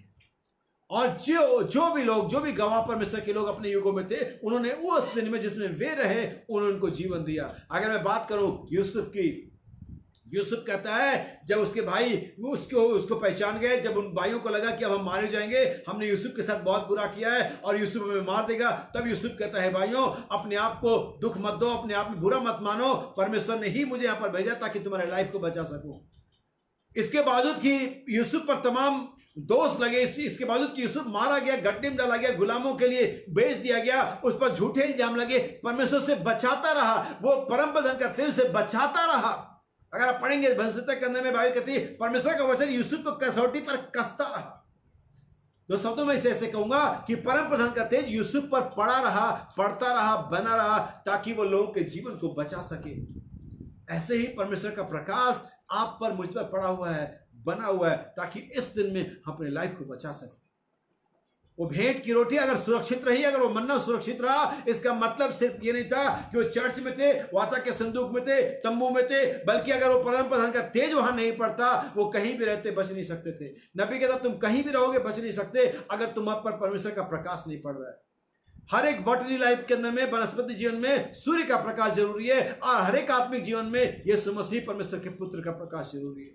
इसलिए we walk in the light, हम उजाले में चल रहे हैं। कौन सा उजाला? जो वचन का जीवन है, जो चर्च का उजाला नहीं है। हम समुदाय के उजाले में, चर्च के उजाले में नहीं जी रहे हैं, हम वचन के उजाले में, 7 गर्जन के उजाले में जी रहे हैं। हर एक उजाले का नाम होता है। यूहन्ना था ना यीशु का, वो एक समय का चमकता हुआ दीपक था। तुम्हें कुछ देर उसके उजाले में चलना अच्छा लगा, वेस्ली का उजाला अच्छा था, लूथर का उजाला अच्छा था, पेंटेकोस्टल उजाला अच्छा था, मलाकी 4 का उजाला अच्छा है, लेकिन 7 गर्जन का उजाला भी है। अब हम उस उजाले में चल रहे हैं। ये अलग उजाला नहीं है, बस इनकी क्वालिटी और बढ़ गई है। आमीन। इस बात को ध्यान से समझना है। नबी क्या कहता है आगे? पुराने नियम में परमेश्वर की महिमा का तेज वाचा के संदूक पर पड़ता था, जिसमें मन्ना होता था, और वो इसलिए पड़ता था ताकि उस मन्ने को सड़ने से बचा। एक और चीज जो हमें समझनी और जाननी है, नबी क्या कहता है? शैतान भी उजियाले के साथ ही बना था। अगर आप लूसीफर का मतलब देखेंगे, ब्राइटर स्टार होता है, चमकने वाला तारा होता है। इवन यीशु मसीह ने यह भी कहा था, मैंने तुझे देखा जब तू बिजली के चमक के साथ गिराया जाता था। अगर हम आगे जाए बाइबल के अंदर पढ़े तो बाइबल कहती है शैतान भी स्वर्ग से आग बरसा सकता है। कहीं ना कहीं ये अपने आप को लाइट से संबंधित रखता है, कहीं ना कहीं ये भी कनेक्टेड है लाइट से, लेकिन ये लाइट फॉल्स लाइट है। ये लाइट जीवन का उजाला नहीं देती है, ये लाइट जीवन को मार देगी। अगर परमेश्वर का उजियाला यीशु मसीह में से होकर के आप तक नहीं पड़ता, हम उस उजियाले को बर्दाश्त नहीं कर सकते थे। ये उस करंट के समान था, जैसे 11,000 वोल्ट का करंट होता है, लेकिन उस करंट के ऊपर में, उस तार के ऊपर में एक आप खोल चढ़ा देते, एक रबर लगा देते हैं, अभी आप उसे पकड़ सकते हैं। वो पुराने नियम के अंदर में वो महायाजक परम पवित्र स्थान में जाते थे और पापी होने पे मर जाते थे। उस पवित्रता को कोई बर्दाश्त नहीं कर सकता था, लेकिन अब हमारे पास एक ऐसा महायाजक है जिसे हम सारी दुर्बलता के साथ छू सकते हैं। परमेश्वर ने अपने आप को उस खोल के अंदर में लेकर उस लाइट को सीमित किया ताकि मैं और आप उस उजियाले के पास जा सके। अब वो उजियाला हमारे अंदर में चमक रहा है। अब वो उजियाला जो वचन का है, जो हमारे युग का उजियाला है, जो संपूर्ण वचन का उजियाला है, वो हमारे अंदर में चमक। नबी आगे कहता है, यहाँ सुना, शैतान भी उजियाले के साथ बना, उसके पास वर्चुअल उजियाला है, आभासी लाइट है, लेकिन हमारे पास असली उजियाला है। हमारे पास असली वचन है, हमारे पास असली जीवन है, और वो जीवन है जो हर एक मनुष्य को प्रकाशित करता है। हालेलुया। नबी क्या कहता है? हर एक पुत्र अपने आप में उजियाला रखता है। आमीन। हर एक पुत्र, चाहे वो पुराने नियम में हो, चाहे नए नियम में, चाहे इस दिन में हो, हर एक परमेश्वर का चुना हुआ व्यक्ति, हर एक परमेश्वर का चुना हुआ भविष्यवक्ता या पुत्र या नबी अपने आप में उजियाला रखता था। ये यूहन्ना ने रखा, यीशु ने रखा। हमारा नबी अपने समय का उजियाला था, हम अपने समय का उजियाला है। और ये कोई और उजियाला नहीं है, ये वही यीशु मसीह है। जब तक मैं जगत में हूँ, मैं जगत की ज्योति हूँ, लेकिन मेरे बाद यीशु तुम जगत की ज्योति। वो उजियाला, वो वचन का जीवन जो यीशु मसीह में से रिफ्लेक्ट हो रहा था, अब वही वचन का जीवन, same life of God, same character, same virtue, same सारी पावर अब दुल्हन में से प्रकट हो रही है। क्योंकि हमारे पास कोई दो उजियाले नहीं है, एक ही उजियाला है, और वो उजियाला परमेश्वर का वचन का उजियाला है। वो उजियाला यीशु मसीह का जीवन है। ये परमेश्वर ही थे इसने कहा अंधकार में ज्योति चमके, और वही तुम्हारे मनों में चमके। किसके मनों में? चुने हुओं के मनों में चमके। अब हम उजियाले से भरे हुए हैं। परमेश्वर उजियाला है, लाइट है, और उसमें कुछ अंधकार नहीं है। यदि हम कहें हम उजियाले में चलते और अपने भाई से नफरत करें, या हम कुछ भी ऐसा करें जो वचन के अगेंस्ट है, तो हमें कोई सच्चाई नहीं है, वरना अभी भी अंधकार में है। लेकिन अगर हम ये कहते हैं कि हम उजियाले में हैं, तो हमें वैसे उजियाले में चलना चाहिए जैसा यीशु मसीह उजियाले में चलता था। मैं आपके लिए कुछ आयत पढ़ता हूं यूहन्ना के सुसमाचार से ही। मैंने इसे नोट नहीं किया, लेकिन ठीक अभी मुझे याद आया है, ताकि मैं आपके लिए इसे पढ़ दूं कि मामला है क्या, जहां पर लोग उजियाले के अंदर में चलना पसंद नहीं करते। आज लोगों को ये बातों को आप बताएंगे, वे लोग इसे कभी एक्सेप्ट नहीं करेंगे। सुनिए, इसका 3रा अध्याय और इसकी 19वीं आयत से पढ़ेंगे। Gospel of John chapter 3 verse 19. And this is the condemnation, और ये आज्ञा इस कारण आई, that light has come into the world, याद रखिए, या इस चीज को ध्यान देना, मैं इस चीज को बता के समाप्त करूंगा। और दंड की आज्ञा का कारण यह है क्योंकि ज्योति जगत में आई। यीशु ने कहा अगर मैं नहीं आता तो वे दोषी नहीं ठहरते। काश कि मेरे भाई और बहन, मेरे जवान भाई और बहन, सारे लोग, हस्बैंड वाइफ, इस बात को समझ जाए। फिर से पढ़ते हैं इसे। and this is the condemnation, that light has come into the world. क्यों ये दोषारोपण क्यों आया? क्योंकि उजियाला जगत में आया। अगर उजियाला जगत में नहीं आता तो कोई दोषी नहीं ठहरा, लेकिन चूंकि उजियाला जगत में आया इसलिए दोषारोपण भी आया। सुनिए, And man loved darkness rather और जो than light, मनुष्य है वो क्या करते हैं? उजियाले से ज्यादा अंधकार को पसंद करते हैं। क्यों? because their 20, deeds were evil. क्योंकि उनके काम बुरे हैं।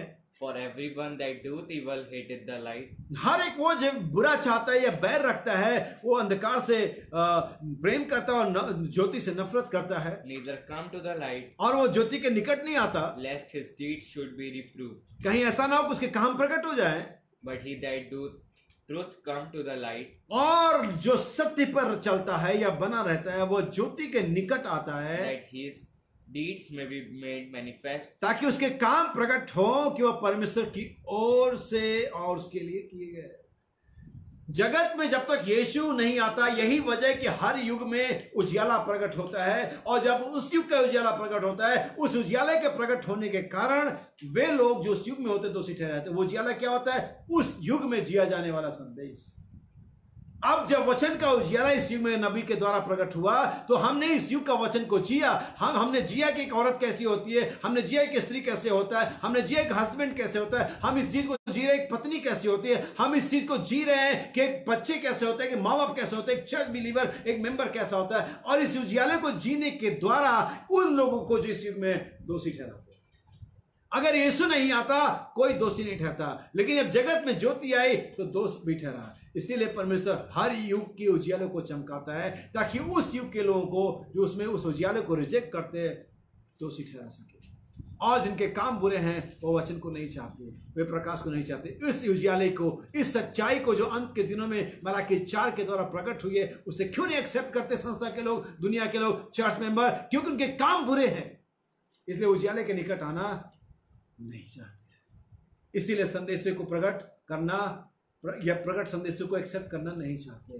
क्यों? क्योंकि काम बुरे हैं। ऐसा नहीं कि वो चाहते नहीं है, लेकिन अपने कामों से मन नहीं फिरा सकते, अपने कामों को छोड़ नहीं सकते, इसलिए वो संदेश के अंदर में नहीं आते। इसलिए प्रकट सच्चाई पर कि स्त्रियों को चुस्त कपड़े नहीं पहनने चाहिए, इसलिए प्रकट सच्चाई पर कि हमारे पास कैसे स्त्रियों को अपने पति का अधीन रहना चाहिए, इसलिए प्रकट सच्चाई पर कि कैसे में एक मसीह तरह व्यवहार करना चाहिए, कैसे कपड़े पहनने चाहिए, इस तरह इन सारे प्रकट सच्चाइयों पर जो नबी की तरह प्रकट हुए हैं वे आना नहीं चाहते, क्योंकि उनके काम बुरे हैं। याद रखिए मेरे भाई बहन, वो उजियाला जो यीशु मसीह था पिछले दिनों में, आज वो उजियाला, क्योंकि उजियाला कुछ और नहीं है, वो परमेश्वर का जीवन है और वो जीवन मनुष्यों की ज्योति है। इसीलिए चाहिए कि तुम्हारा उजियाला हर मनुष्य के सामने चमके। हमें जो संदेश दिया गया है हमें उसे डेमोन्स्ट्रेट करना है, उसे चमकाना है, उसे लोगों के सामने रखना है, ताकि वो रखा भी जाए और लोग जो उस उजियाले के सामने आते हैं, उसका विरोध करते हैं, वे दोषी ठहर सकें।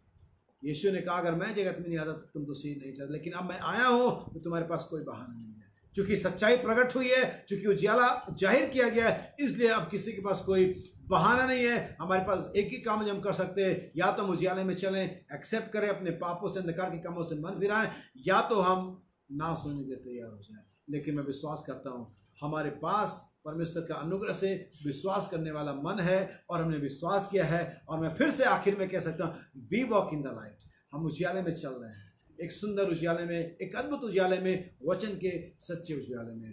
प्रभु आप सभी को आशीष दे।